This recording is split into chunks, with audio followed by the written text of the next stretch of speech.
আমার একজন শিক্ষক ছিল স্কুলে, তিনি বলতেন যে ত্রিমুখী চেষ্টা ছাড়া কখনো উন্নতি লাভ করা যায় না।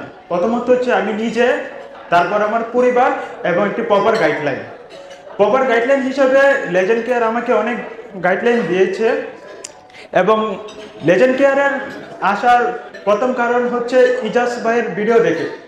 আমি ফার্স্ট আমি কোথাও চান্স না পাওয়ার কারণে আমি প্রথমে ফেসবুকের রিলস দেখতেছিলাম, তখন হঠাৎ করে ইফাস ভাইয়ের ভিডিও আসলো সামনে, এবং ইফাস ভাইয়ের ভিডিওতে আমি অনেক অনুপ্রাণিত হই যে আমি বিওপিতে ভর্তি হবো, এবং আমার ফার্স্ট চয়েস ছিল জাহাঙ্গীরনগর এবং বিওপি। সো বিওপিতে আমার আলহামদুলিল্লাহ FTSS 275তম হই। লেজেন্ড কেয়ারের প্রতি আমি সত্যি অনেক কৃতজ্ঞতা যে তারা আমাকে সত্যি অনেক সুন্দর একটা গাইডলাইন দিয়েছে, এবং ইফাস ভাই যে জিকে যে ইংলিশ ভার্সনের ছিল এগুলা আমাকে অনেকটি হেল্প করেছে, এবং কাব্য ভাই আমাকে বাংলা ভার্সন যে জিকে ছিল এগুলোর দিক দিয়ে অনেক অনুপ্রাণিত করেছে, এবং মিম আপু বাংলা পড়াতো।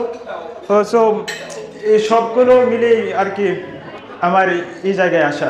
সো আমি ধন্যবাদ জানাই লেজেন্ড কেয়ার সবাইকে, ধন্যবাদ।